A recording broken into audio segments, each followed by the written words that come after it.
ഗൈസ്റ്റുകമാണോ ഭീകരോ ഇത്രയും വയറലായിട്ടുള്ള ഈ സാധനത്തിന് ഇന്നേ വരെ യൂസ് ചെയ്ത് നോക്കാത്തവരാണ് നിങ്ങളുണ്ടെങ്കിൽ നിങ്ങളും കമന്റ് ചെയ്തോളൂ. ഞാൻ ഇന്നേ വരെ യൂസ് ചെയ്തിട്ടില്ല. എന്തായാലും നമുക്കിതിനെ ആദ്യം പൊട്ടിച്ചങ്ങോട്ട് എടുക്കണം. ഇതിന് എവിടെ നിന്ന് തുടങ്ങണമെന്നോ എങ്ങനെ തുടങ്ങണമെന്നോ യാതൊരു പിടിയിലായിരുന്നു. എന്തായാലും തുടങ്ങിയാലേ പറ്റും. ഇന്നത്തെ പോലെ പൊട്ടിച്ച് നമ്മൾ നേരെ അന്നതാളത്തിൽ വരെ അടിച്ചു കയറ്റിയിട്ടുണ്ടായിരുന്നു ഗൈസ്. അതിനനുസരിച്ച് നമ്മൾ ബാക്കിലുള്ള ഇൻഗ്രീഡിയൻസ് ഒക്കെ വായിച്ചു നോക്കുന്നുണ്ട്. ഒന്നും മനസ്സിലായില്ലെന്നുണ്ടെങ്കിൽ നമ്മളിങ്ങനെ വായിച്ചു നോക്കണമെന്നാണ്. അത് കണ്ട് ഈ സാധനം ഇങ്ങനെ കൈട്ടെടുത്തപ്പോഴത്തേന് എനിക്ക് തോന്നിയത് കുരങ്ങൻ്റെ കയ്യിൽ പൂമാല കിട്ടിയ അവസ്ഥയാണ്. ഇതൊരു ഗിളുകളാന്നൊക്കെ ഇരിക്കുന്നതുകൊണ്ട് കൈയൊക്കെ അങ്ങോട്ട് ഇക്കളിയാവും. നമ്മൾ അതൊക്കെ അങ്ങോട്ട് അഡ്ജസ്റ്റ് ചെയ്ത് അങ്ങോട്ട് എടുക്കണം. അത് കണ്ട് എനിക്ക് പറ്റിയെന്ന് വെച്ചിട്ടുണ്ടെങ്കിൽ ഈ ഷീറ്റ് മാസ്ക് ഭയങ്കര വലുതും എൻ്റെ മുഖം ചെറുതുമായിരുന്നു. എന്നാലും നമ്മൾ പൈസ കൊടുത്ത് മേടിച്ചില്ല, ഇട്ടല്ലേ പേടത്തുള്ളൂ. അങ്ങനെ ഞാൻ പിന്നെ കുറച്ച് അഡ്ജസ്റ്റ്മെന്റ് ഒക്കെ ചെയ്ത് മൂക്കിനകത്തിടാൻ മറന്നു. പിന്നെ അതിനനുസരിച്ചാണെങ്കിൽ മൂക്കൊക്കെ സെറ്റ് ചെയ്ത് ഇട്ട് കൊടുക്കുന്നതായിരുന്നു. എൻ്റെ വിഷമം എന്ന് വെച്ചിട്ടുണ്ടെങ്കിൽ ഈ സാധനം ഇട്ടുകൊണ്ട് 30 മിനിറ്റ് മിണ്ടാണ്ടിരിക്കണം. അതെങ്ങനെ ഇരിക്കുമെന്നാണ് എനിക്കറിയാൻ വരുന്നത്. കാരണം വാ തുറന്ന് കലകലാന്ന് നിൽക്കുന്നത് ഞാനാണ്.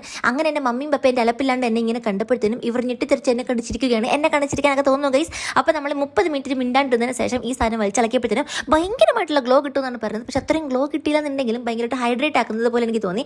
അങ്ങനെ നമ്മളിത് മസാജ് ചെയ്തതിന് ശേഷം വേണം ഇത് വാഷ് ആക്കാൻ. എന്തായാലും പ്രോഡക്റ്റ് കൊള്ളാം ഗൈസ്. ഞാനത് ടാഗ് ചെയ്ത് കൊടുക്കാം. നിങ്ങൾ ഉറപ്പായിട്ടും ചെക്ക് ചെയ്ത് നോക്കാം. അപ്പോൾ അത്രയുള്ളൂ ഗൈസ്. ബൈ.